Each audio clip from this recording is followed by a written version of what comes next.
Welcome back, everybody, to yet another concussion sub-series. IPL, Indian Premier League, is round the corner.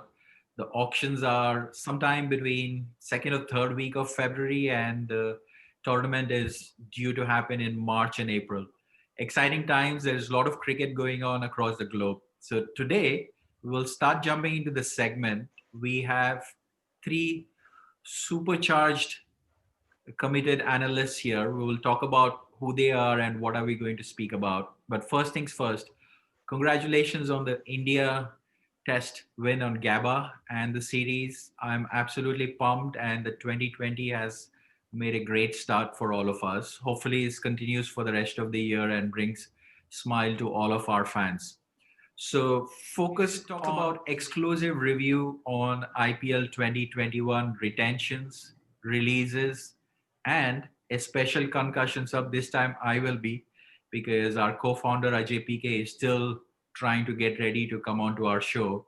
And guess what? Ajay PK's concussion sub is not going to speak about RCB today. It's going to be Sunrisers and Chennai Super Kings, his second and third favorite teams. All right, with that, let's get into introductions. Akash, the analyst, Hi guys. Mithun, the encyclopedia, we call him, Hi everyone. Hi. and Shrikant, the wicketkeeper, SD. Hi guys. Excellent, excellent. Welcome to the show, guys. So let's jump right in. Akash, you Yeah. are two teams today, Rajasthan Royals and RCB. So why don't you take us through what your views are about retention, releases, players to watch out for? All yours. Thank you so much. Firstly, RCB. I am an RCB fan myself, and so is Mr. Ajay PK, who's missing out here. Well, we have been heartbroken for the last 13 years, or for the next year to be ours. What went wrong last year? We actually did pretty well last year. Compared to the earlier seasons, I think we were better at the auction table. RCB are known to be, big money spenders in the auction table, spending 16 crores for Yuvraj Singh or Diamond Mills, which actually, ended up being on the wrong side for them. But last year, the auction was pretty good. They did pretty well with the team. The sports strength was pretty good. They played well through the league stages. But I think what they missed was they ended up changing a match-winning team. They ended up making too many changes towards the end, which impacted them in 5 straight losses. They ended up, being kicked out of the tournament. This year, we see that they have released quite a few players. If you see, the big releases are going to be Aaron Finch, Chris Morris, Moeen Ali, Pawan Negi, Shivam Dubey, Isuru Udana, who performed well last year. Parthiv Patel, of course, has retired. Dale Steyn has told that he's not going to be part of the auction. Umesh Yadav and Gurpreet Singh, these are the releases. For me, Finch is not a surprise. I think they went wrong with picking Finch last year because Kohli prefers to open. If you look at his career in IPL, so I think this year they're going to rectify it by bringing in someone like a Maxwell in the middle order. I'm a little bit surprised regarding Chris Morris being released because he was the top performer in their bowling department. But I think probably because they spent about 10 crores on him, that's the reason they released him. They might get him back again, but at a lower price. You never know. But overall, the squad strength has been maintained. The core of the team has been maintained. I'm pretty excited that they have retained Shahbaz Ahmed. He's a very good left-arm spinner and a good bat as well. So hopefully he's going to get more games in this particular series. They have a good purse, 35.7. I just hope that they don't spend it on one particular player, 16 to 15 crores. Let them, try and build the entire squad.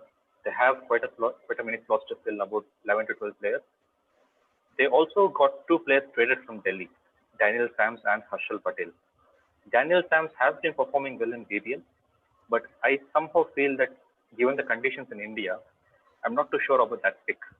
He is renowned to be a death bowler at the BBL.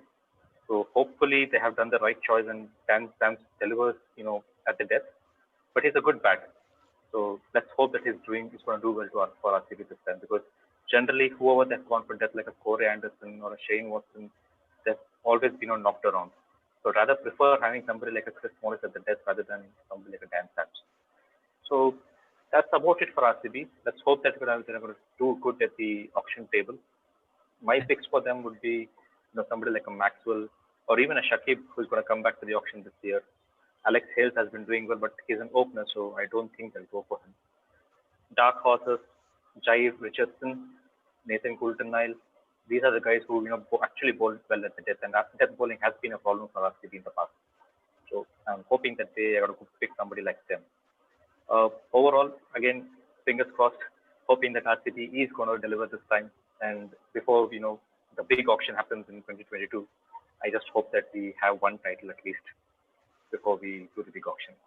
One other for big RCB. tension for RCB is Mr. Nags. He tweeted that as well, that I have been retained. So that's a good news. Any RCB wouldn't move forward without Nax. Yes, he's hilarious. Any reactions or comments on Parthiv Patel tweet about telling RCB that thanks for releasing me after I retired? I think it's a funny banter. It's a funny banter. How he tweeted after the release happened. Probably because he's now in the Mumbai squad. Mumbai is one of the toughest opponents for RCB, and they always put it on the auction table as well. They try and make sure that RCB spend much more than what they actually have to do on a particular player. So all the strategies have started to play already right before the auction. So I think Parthiv is playing a little bit of a game there before the actual IPL. Let's see how it goes. Cool. So let's move on to Rajasthan Royals made a big move by releasing Steve Smith. That was kind of unexpected, although there were rumors, but it is still not clear as to why they have released Steve Smith. My understanding why they released Steve Smith is because they don't know where to play him, and it's messing up the entire team combination. We saw last year he started with the opening slot, which resulted in Butler moving down the order, which impacted Butler's game a bit as well. They would prefer to have Butler opening, I believe. But then again, if you move Steve Smith down the order, he doesn't seem to be getting gelled enough with the middle order. He doesn't know whether he should attack or he should defend. So I think that's the reason they probably moved him, maybe looking for something like a middle order player in the coming auction, or they might even get him back. You never know. But apart from that, I don't see any surprise releases. Ankit Rajput was expensive last year. Shane Thomas, no fitness. Akash Singh is a good bowler, good left-arm seamer. I've seen a bit of him in the net session. But let's see if they're going to get him back or not. Varun Aaron, again, was a sort of surprise. Tom Curran, he's delivered with the bat, but I don't think he did what he was asked for him to do, because he was more of a death bowler for them. And I don't think he did perform well last year. So that's the reason Tom Curran was moved out. Aniruddha Joshi and S. Singh, again, not big surprises. They haven't been given a chance either last year, so I don't think it's a big of a surprise. The surprise, I think, is Robin Uthappa moving out to Chennai Super Kings. Again, the Dad's Army adding to one more ace player out there, Robin Uthappa. So hopefully Robin Uthappa delivers for Chennai Super Kings, because they'll be desperate to, maybe give a farewell to MS Dhoni by giving him a cup. You never know. But as far as the retained players go, not many surprises. Samson, it's going to be, a new stint for him. Captaincy with Rajasthan Royals. He's doing well in Kerala at the moment. So I hope that this captaincy stint with RR will do him a bit of good.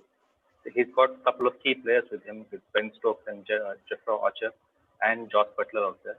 So hopefully Rajasthan Royals can move up from a very bad finish, last year at number 8. Although I wouldn't say it was as bad as it looked. They did win 6 games out of 14 last year, but I think it was like blow hot, blow cold for them last year. Especially with Steve Smith, running into form, out of form. I don't think it worked. Ben Stokes not joining at the beginning of the series as well. So all this did impact them last year. So hopefully this time around they build a good team in the auction, and then they go through all of it. Okay, awesome. And Yeah. I'm surprised that you didn't mention Steve Smith release was a surprise. For me, it was. I understand the captaincy, but letting him go is a surprise. And it'll be fascinating to see which franchisee will look for him, or will RR buy him back again, maybe at a lower price. What do you guys think? Well, there have been memes and rumors going around that there was a choice between Steve Smith and Jaydev Unadkat. Well, I hope it's not true. I mean, there's no comparison at the moment between Steve Smith and Jaydev Unadkat. But I think, even if you look at the previous years, the number of games which were played, Steve Smith's performance was, again, he was good when he was opening. When he moved into the middle order, it wasn't that great. So they were a bit confused as to how to proceed with him. So probably they might be looking into somebody like a Maxwell, to come to the middle order, show them up. That would free up Ben Stokes as well. You never know. Again, Ben Stokes was, ended up opening the previous season. Ben Stokes and Josh Butler as an opening is a good, good opening pair. So they would need somebody in the middle order to, attack and finish. So they might go for Maxwell because Maxwell is going to go hot. Irrespective of how bad his IPL seasons have been in the past, I think he's still going to end up being the biggest buy in this auction. Okay. Mm. Also, everybody will notice we've put the purse available, which is the total money in INR currency. For folks Yeah. who are watching in the US or overseas, that is upwards of 4.5 million US dollars. So that's what it is equivalent so far between RCB and Rajasthan Royals. That's what they have available to buy players. Yeah, Okay. I think that's one more good point out there because both of them have a good purse. I know Punjab has about 53 crores, but these two also have the second and third best budget out there, so they can manage to have a good team with that particular purse. Excellent. Thank you, Akash. As usual, super insights. So now I'm going to talk about the Mumbai Indians. Mumbai Indians basically have got a very good core team, and they've been playing consistently throughout the IPL, and the trophies they have won sums it all. And they always they always come up with surprises when they go in for auction. And with the purse what they have this time, I think they will definitely target in getting the bowlers whom they have released to backfill them. So I'm looking forward to see the auction from their point of view, and they will try to find the backup for their key players, especially Deepak Rahul Chahar, and I think they will go in for Jason Sangha or Tanvir Sangha or Sandeep Remachi, who are the two leg spinners who have been performing really well in the recent BBL, and also to backfill the bowlers whom they have released like James Pattison, Nathan Coulter-Nile. They might go in for Kyle James or Tom Curran up there, and they also might try to pick Umesh Yadav as a backfill for the Indian fast bowlers slot. So that is something which I'm looking up. And then from the opening batsman point of view, they might even try to bid for David Malan uh, as a as a backup for De Kock. uh, that would be the another thing they'll be trying to target. And also, I won't be surprised if they go all out on Mitchell Stark uh, for to backfill the fast bowlers.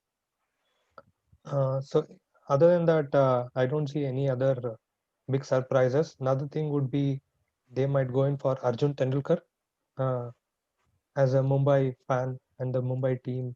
So they will definitely look forward to get him in the team. Uh, So, Mithun, Arjun Tendulkar, let's spend a minute about him. He hasn't played Ranji. He hasn't played domestic cricket enough. How is he qualifying for IPL auctions? So that's the reason they made him play a couple of Mushtaq Ali games this year. With that, he is eligible now to play for the IPL. So that was a criteria that they should have played at a senior level or represented India at any of the levels. So keeping that in mind, now he is eligible to play. So right away, Mumbai Indians will bid him at the auction and take him. Mhm. Okay. And I'm pretty sure RCB won't go for them. Sorry. But will Mumbai Indians look for Mohammad Azharuddin from Kerala, who had the fastest 100. Do you think they will go for him? I don't think so because they already have a good firepower in the batting lineup. So they don't want to mess up with that because they play the same team always. They hardly make any changes. Only at the bigger games when they need to rest couple of players, that's when they try. So keeping that in mind, they might try. They might go for David Malan or Tom Banton or Ben Cutting in that case. So nobody from the domestic players. I think. Moving on to Delhi. Delhi were really good last year. They played very well under Ricky Ponting leaderships uh, because they went all the way up to the number two slot last time. Unfortunately, missed out winning the trophy because they choked at the finals. but eventually it was a very good year for them because they had never qualified to the playoffs on previous edition of IPL. So keeping that in mind, they have managed to retain their core players really well because they believe that they delivered last year.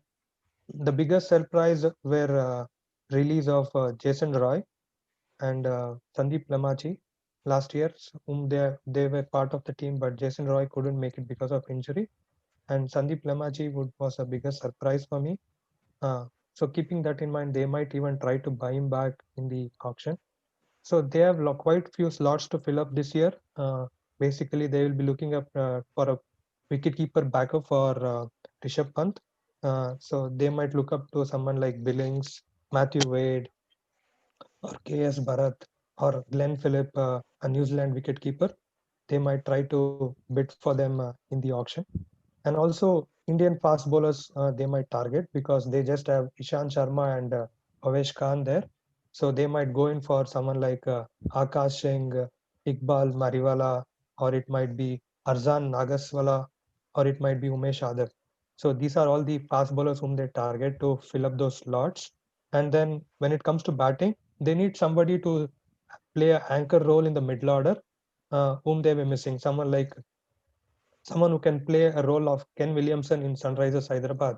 So they will definitely look to go for Joe Root this year, and because the ability of ability what he has to play a anchor role in between and saving the wicket. So that is something which they missed last year because when the openers failed, the others in the middle order too couldn't sustain for a long time. That we could see in the finals also. So and also they might even target to go for Alex Hales as a opener backup for Shaw because Shaw has not been consistent as a opener. So they might try to go for Alex Hales, and also they might look for Indian batsmen in like Karun Nair or Dhruv Shori as a backup for the middle order. And next would be with the Australian coach in place, they might target to get the most of the Australian players like Cameron Green for the middle order and even Shivam Dubey for an all-rounder slot. So that is something which I'm looking up. And then for the fast bowlers side, there are quite good performance in the BBL recently, like Jay Richardson, Mujibur Rahman, Nathan Cottonile. So these guys are performing really well. So they might be also a hot pick for Delhi Capitals. So they have quite a good slots to fill up, and they will try to buy them at the base price as much as possible because the purse what they have of 12.8 crores, they might not be able to bid a lot. So they will definitely target and getting these small players and filling up those slots. Yeah, I interesting. think the key highlight over there is, I think, from Mumbai, it will be very interesting to see if Arjun Tendulkar gets picked, right? And this side in DC, I'm really keen to see if Joe Root is going to be playing the IPL. He's one class act, so need to see how that works. Yeah, I Joe think Root. Mumbai definitely will go for Arjun Tendulkar. But what Yeah, Mumbai does generally is they do pick up youngsters not because they want to play them, because they want to groom them. They are one of the teams who believe in grooming the youngsters. So I yeah, think for that reason only Arjun Tendulkar might be picked and let him play with the big ones like Rohit Sharma or Pollard. But apart from that, Delhi Capitals, their purse is pretty small. So, and they wouldn't want to tinker with their all Indian top order. So I don't think they will go for someone from overseas perspective for the top order at least. They might look for all rounders maybe. And with the purse being so low, I doubt if they're going to go big on somebody. Is the wicket keeper? thank you. Thanks a lot. So to start with, I was reading on one of the uh, internet sites. Maybe 57 players are released across all franchisees. Is the rough number I got, right? And if that's true, then yes, that's a big pool of players up for the pick for people who are keen to kind of strengthen their lineup, right? I mean, KKR, I would start with. Last year, how it was, I think 50% they won the match. Out of 14, they won seven and lost seven. Uh, they could have done better. Uh, well, this time I would say retained. Let's not talk about Owen Morgan. He's the captain, right? and numbers doesn't matter when it's Owen Morgan. He's a specialist. I would say a limited over specialist. He can kind of change shots for any delivery. He has 2 or 3 shots in his books for any delivery, right? And he has good amount of 20 over experience, IPL, and he played for Peshawar, and he played for the South African League, which is Zanzi Super League, if I am spelling it right, right? And I'm sure he's going to kind of hold a lot of trust on players like Dinesh Karthik. I wouldn't say he's young. I mean, he's in his 30s, but a lot of power in him, right? He's a utility player. He can keep, he can field, and he can definitely bat. And the last innings, one of the innings he played against Bangladesh in the final, I would say, looking at that, anyone can take a bet on him. Any kind of situation they are in, I'm sure he may be able to kind of fish them out of tough scenarios, right? And Andrew Russell, well, I think the name is too short for him. I mean, the kind of innings he plays, the length of shots he kind of delivers, right? And it's been probably 6 seasons now with the KKR family, and he was the uh, most valuable player with over 390 odd runs in one of the seasons recently, and the strike rate was 192. I mean, where can you find a player on earth like that, right? I mean, and 14 wickets in that season, great. And the RCB innings he played in Bangalore, my goodness, I don't know what was the spark behind that innings. Was it the banter from the players, or the situation, or the heat of the moment? It was just out of the blues, right? 48 runs in 13 balls. Uh, Goodness. And never to forget, right? He has a very good innings of say around 88 runs in 35 odd balls versus CSK in their home ground, in CSK's home ground, right? And probably Dhoni had a lot of plans against him. I'm definitely sure nothing worked out that day for him, right? And and yeah, he has a good experience with CPL. He was playing for Jamaican team, and then he had a century against the Trinidad and Tobago. I think 120 runs off 50 balls probably, and initially, Russell was slow in the initial IPL stages. He was given 4, 3, and 2 games in the initial phases, right? And later on, he picked up the strike rate. And I think 2015 onwards, he started to kind of show the punch, what he is worth, right? And I think numbers are too good for him, right? As in, numbers matters. And the next player is Gill. I watch out for him. He has confidence. He has played a wonderful role in Australia. Now, I'm sure he's going to be prepared in his dreams as well on how to encounter which fast bowler, which spinner in IPL. And he would have already batted overs together in his dream before he gets into the ground, right? An emerging player when he started his tenure with IPL. And he got a good break in 2018, I guess. He scored 372 runs in the under 19 season. That's where his confidence picked up. That's where people noticed him. This is the one who can replace XYZ players in XYZ teams, right? They start to replace him on books with many players, compared him on books with many players, right? And Nitesh Rana, uh, well, I would say I would like to call him the brain Lara of IPL, right? So elegant left-hander to me. He's very, very, very matured. Strike rate is always above 100, 120, 138. And if I just open the records, I can see all the strike rates more than 120, right? And and he can bat in multiple positions. He can bat at one, he can come in at number two, and then he can study the position in the middle order as well. And KKR has very good fast bowling attack. Uh, Kamlesh, Nagarkoti, right? Uh, and Ferguson, too quick. Prasidh Krishna, tall and quick. Pat Cummins, he plays test match for 5 days. Next day morning, you wake him up and say he'll bowl for 50 overs. Highly energetic.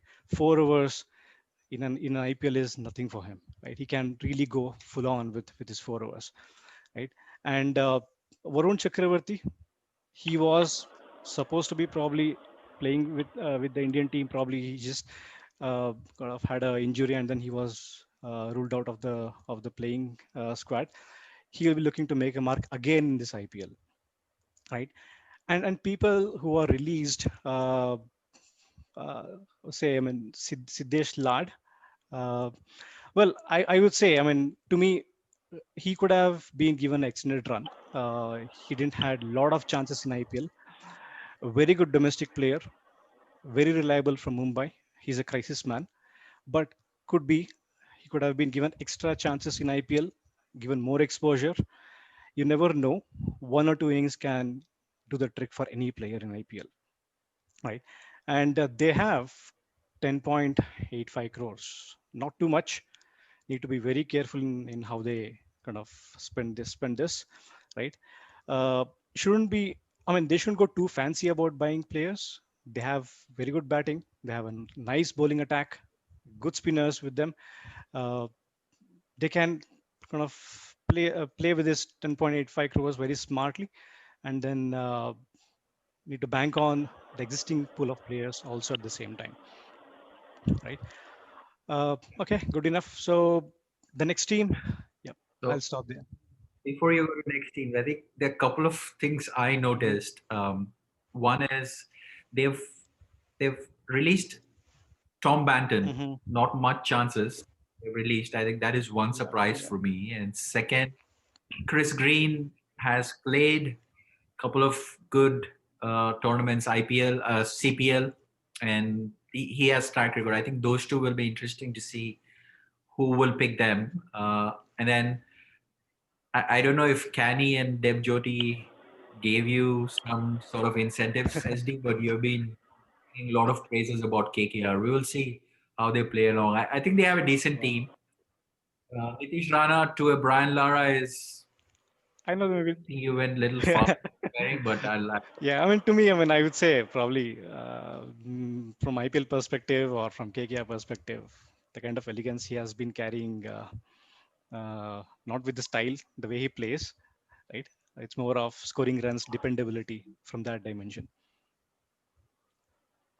fair So enough. one thing it was that they made it clear when they released Tom Banton because they could only use him as an opening batsman, and because they already have Rahul Tripathi and Yeah. Shubman Gill, and then even Nitish Rana can open the innings. So keeping that in mind, they thought it would not be a wise decision to have another opening batsman sitting on the dugout who has so much of potential. So he might be useful for the other teams. Yeah, that was the I one of the pers- big reasons. Absolutely. I personally actually am surprised that they released Tom Banton. Nitish Rana at three would be good enough. They would need a backup opener, in place of Shubman Gill or Rahul Tripathi.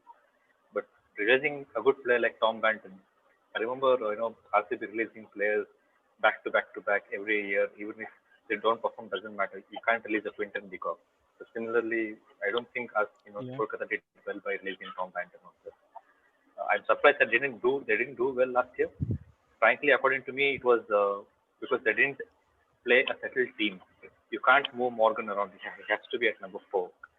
You can't move Russell around. He has to be at five. And Dinesh Karthik is good as a finisher. So I think they messed up there with the batting sequence. And of course, McCallum is a hard taskmaster, so he needs to give a bit of leeway to the captain. If Morgan is being the captain right from the beginning of 2021, I think they will do well. KKR didn't make the playoff in 2020, just for records. All right, next team. Kings 11 Punjab.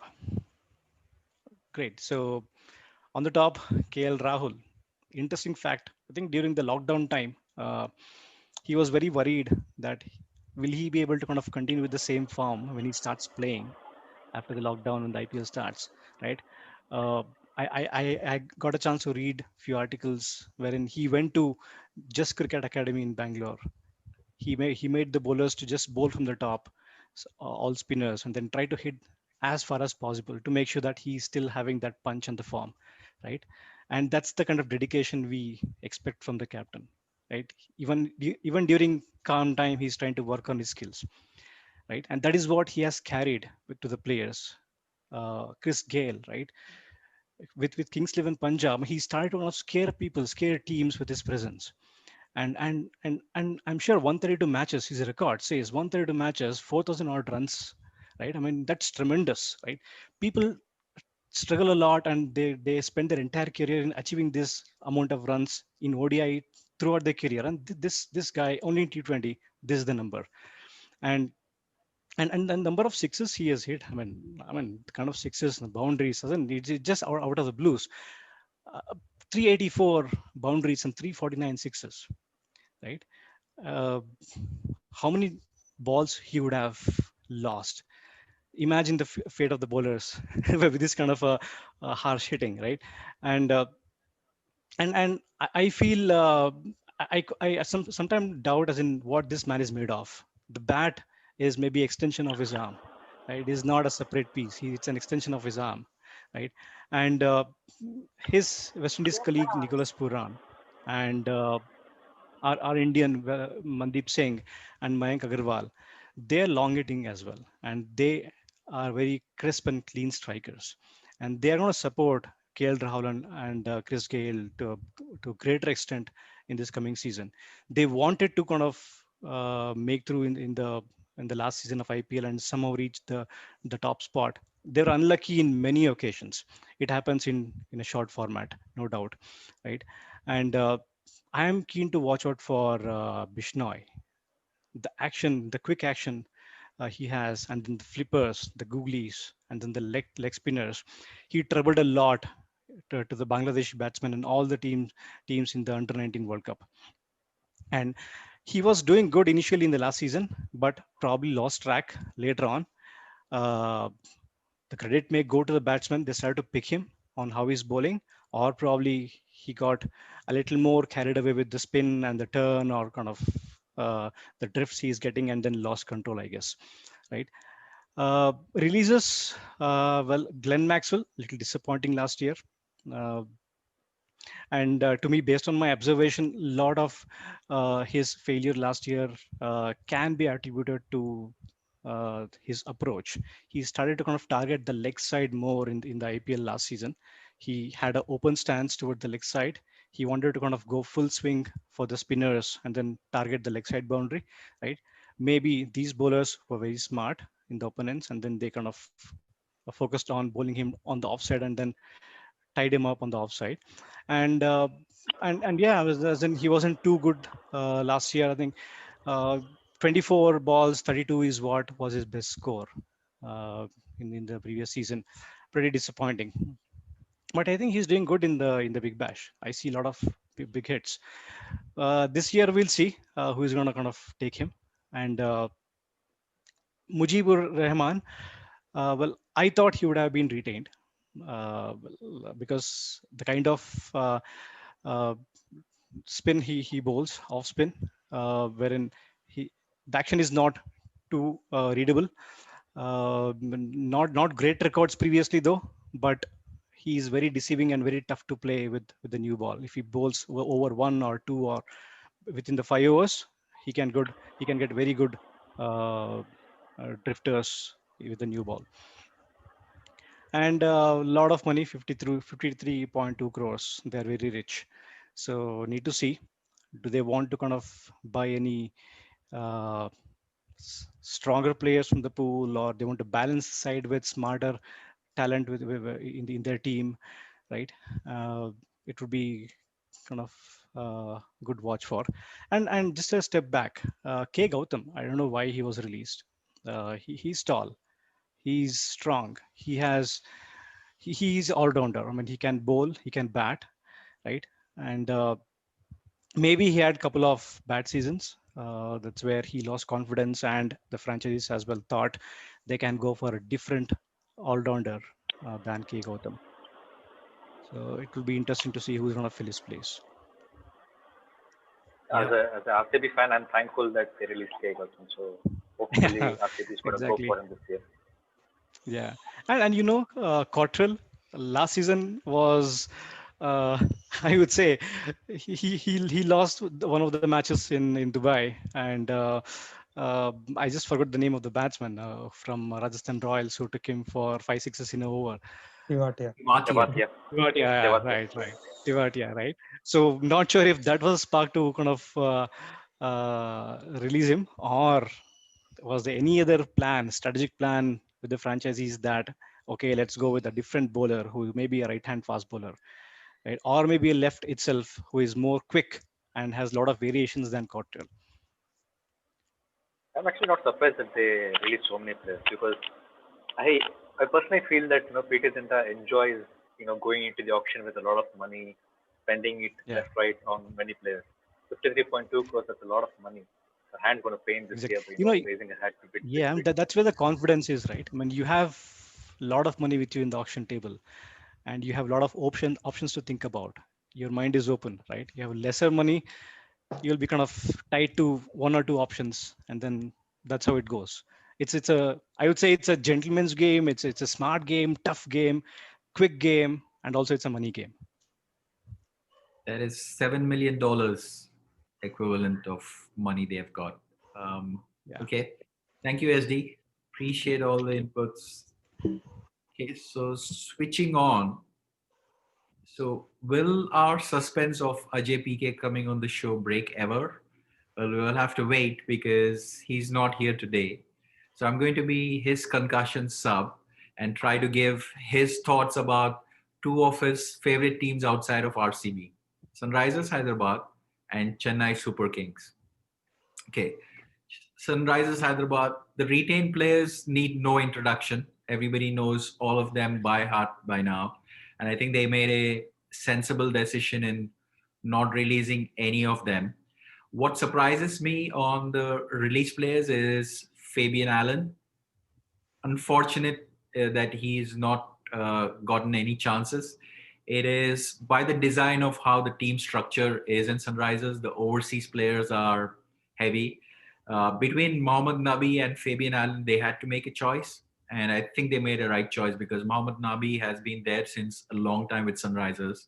So showing that loyalty is important. And second, I personally thought if they would have let Mohammad Nabi go, it would have impacted Rashid Khan's performance because I think they both are from the same team. It goes a long way. So, but Fabian Allen, we might end up buying him at a base price or again buying him at a lower price, but we'll see. I frankly think um, Kings 11 will go for them because one, they have purse and they released a lot of players like Maxwell and crew. Instead of that, no surprises. Billy Stanley did well for us. We wish him well. But what we will be looking for is two things in 2021.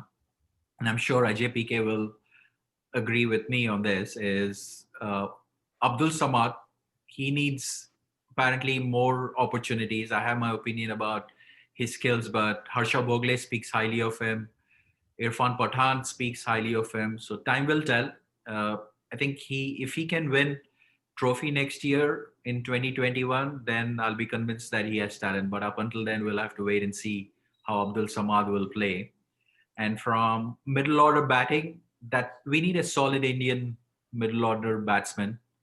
Uh, I was frankly thinking when Krishna Gautam was released, he would fit nicely into the combination of Sunrisers. He can bowl a little bit. He can bat really well, big hitter. If somebody like him comes, I think we have a well-rounded team. And 2020, Delhi Capitals got lucky in the eliminator. Otherwise, we would have gone all the way to meet Mumbai in the finals. That was my prediction. So that's Sunrisers. So moving on to Chennai Super Kings, Mahendra Singh Dhoni. Kedar Jadhav was a surprise release. Outside of that, Harbhajan Singh was expected, Shane Watson was expected, Monu Kumar was expected, and Murli Vijay didn't get a chance. But I've read through some articles and I'm listening to ESPN Cricket Info analysis as well. They feel strongly, which I think I agree, is they have released Kedar Jadhav and Piyush Chawla because they were expensive buys for the return on investment, and I'm pretty sure they will go on the auction to pick one of them at a lower price, and they will bring Kedar Jadhav back potentially instead of Piyush Chawla. But time will tell. Outside of that, I think what they will be very interested to do, like Dhoni mentioned, is Ruturaj Gaikwad, Sam Curran, Deepak Chahar, Hazelwood. I think these folks will get more and more chances if they are available for the tournament. Faf du has been ever consistent. No players traded so far was as of 2 days ago, but yesterday they brought Robin Uthappa in. So I think Robin Uthappa is a good addition. It'll be interesting as to where he'll fit into the batting order. I don't personally see him playing into the batting order because you have Ruturaj Gaikwad, you have Ravindra Jadeja, MS Dhoni, you have Ambati Raidu, Suresh Raina.